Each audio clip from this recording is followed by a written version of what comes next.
Au nom du Père et du Fils et du Saint-Esprit. Amen. Chers spectateurs d'Ave Maria TV, chers abonnés, je vous salue tous. Nous continuons notre marche vers Pâques en mettant nos pas sur ceux de Jésus. Et ainsi donc nous sommes rendus au 4e dimanche de Carême. Aujourd'hui, nous méditerons la parabole de l'enfant prodigue, de cet enfant qui dépensait sans compter. Donc quand on dit qu'on devait appeler cette parabole la parabole du père prodigue, puisque le père de famille dont il sera question dans quelques instants n'est pas avare pour ses biens et pour sa miséricorde. Écoutons.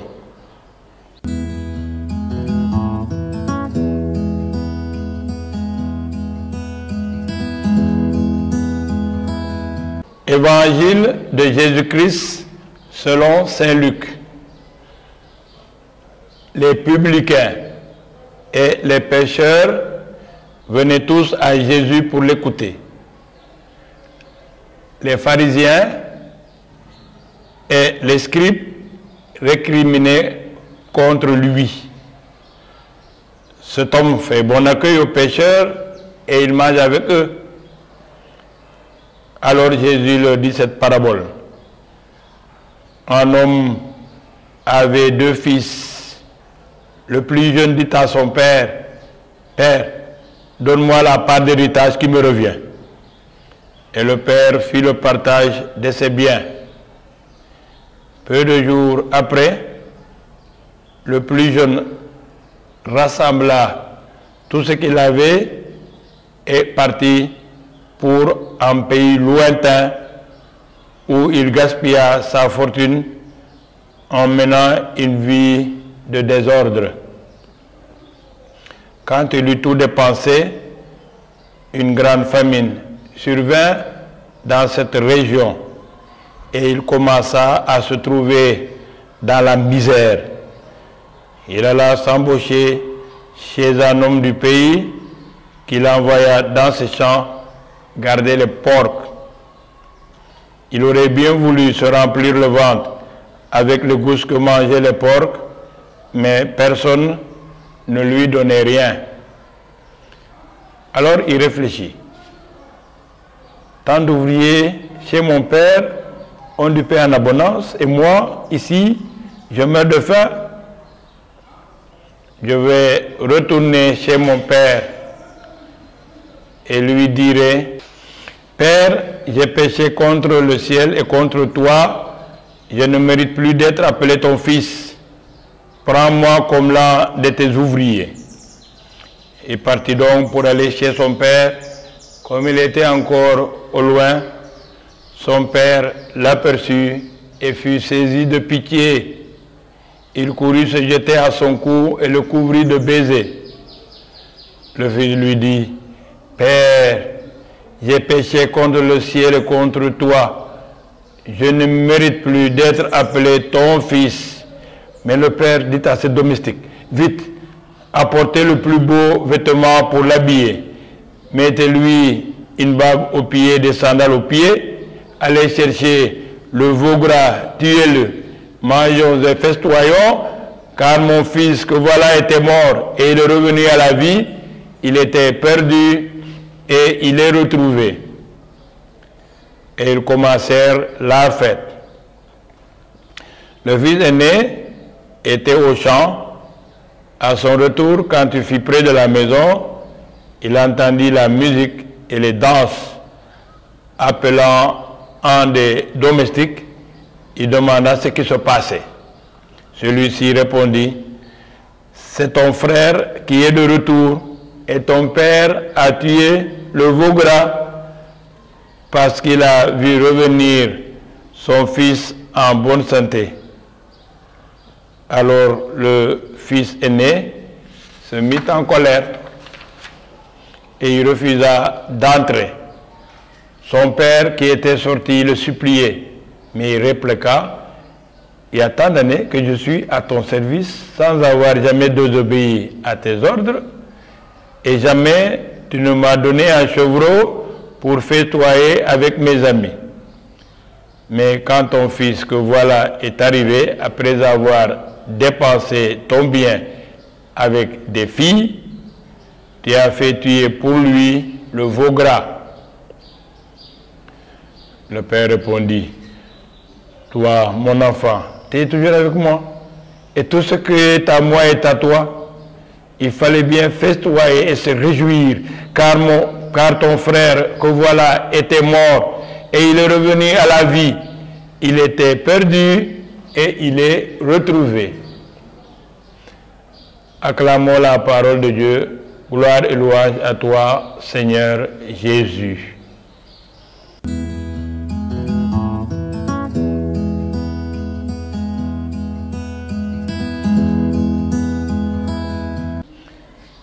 Chers spectateurs d'Ave Maria TV, chers abonnés, au temps de Jésus, les prostituées et les collecteurs d'impôts pour les Romains étaient vus comme des gens à ne pas fréquenter, vu leur état de vie.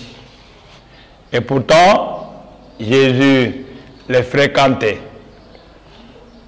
Comme les pharisiens et les scribes ne comprenaient pas l'attitude de Jésus, celui-ci leur donna la parabole que voilà pour expliquer que Dieu est un Père qui n'abandonne pas ses enfants, quelles que soient leurs erreurs, leurs bêtises, leurs péchés, car il est plein de miséricorde. Et ce Père de famille, c'est Dieu, bien sûr. L'enfant dont il est question ici a commis de graves et de nombreux péchés et qui peut représenter chacun de nous. L'enfant, dans son cœur, a tué son père en réclamant sa part d'héritage. L'enfant est allé pour un pays lointain, sûrement chez les païens, c'est-à-dire les non-juifs, qui sont vus comme des gens impurs selon les Juifs, et dans ce pays, l'enfant aurait pu se souiller. L'enfant a dépensé sa fortune avec des filles de mauvaise vie, d'après le fils aîné. L'enfant s'est dégradé physiquement, moralement et certainement spirituellement. Le fait qu'il ait voulu manger la nourriture des porcs, animaux impurs en terre d'Israël, le fait que le Père jugera qu'on lui apporte un vêtement, des chaussures et une bague au doigt, et à partir du moment aussi où il reconnaît ses péchés devant Dieu et devant les hommes, montre clairement qu'il était vraiment dans le grand désarroi. Seulement, ceux-là qu'on considérerait comme pécheurs publics, d'où le nom de publicains, sont capables de conversion.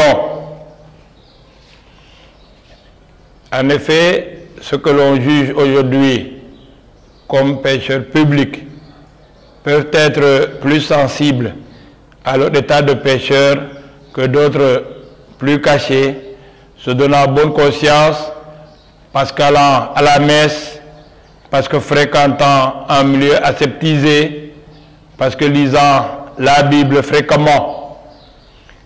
Mais qui sait si ce juste ne fréquente pas aussi une maîtresse? Qui sait si celui-ci, par le jeu et les combines économiques et politiques, parce qu'il est bien positionné, ne vole-t-il pas à l'État parce qu'il a trop d'avantages? Il peut trouver légitime de ne pas bien rémunérer sa bonne, puisque celle-ci est une bonne à tout faire. Et parce que aussi lui-même, patron qu'il est en train de construire un R+3, et de ce fait, il a besoin de beaucoup d'argent pour achever ses travaux. Ce chrétien va à la messe, mais il a mis à sa porte son gosse pour telle ou telle raison, parce que peut-être il se drogue. Il a renvoyé sa fille tombée enceinte. Au lieu de la soutenir ou de la comprendre, puisque ce n'est pas toujours la faute aux filles, il a fait montre de grande sévérité, et certainement même au nom de la religion. Ce que l'on prend comme pécheurs publics peuvent l'être moins que d'autres. C'est pourquoi ce temps de carême nous est offert pour que chacun rentre dans sa conscience, comme avait fait l'enfant prodigue, pour reconnaître en vérité ce qu'il est réellement et découvrira certainement qu'il n'est pas toujours meilleur que le publicain, que la prostituée, que l'enfant prodigue. Il n'est pas meilleur que tel ou tel alcoolique ou bien délinquant. Tous les délinquants n'apparaissent pas comme tels.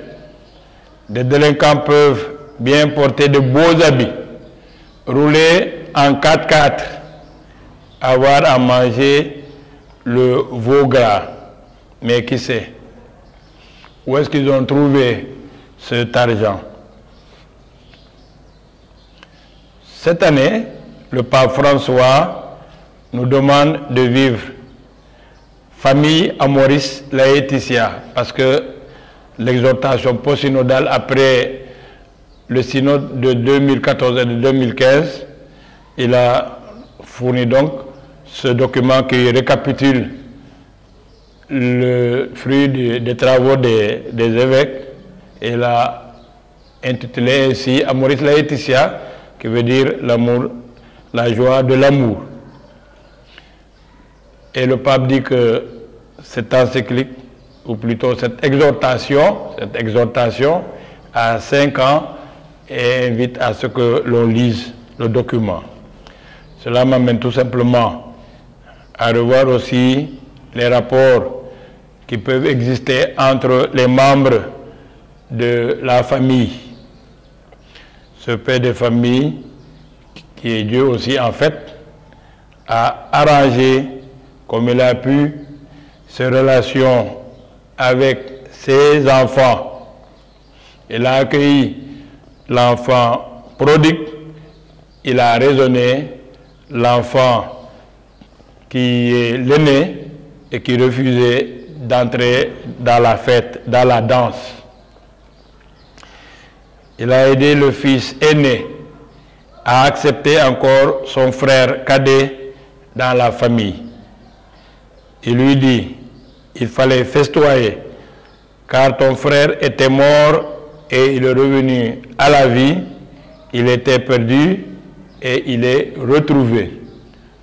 Et on peut imaginer que le fils aîné a fini par entrer dans la maison et retrouver son frère.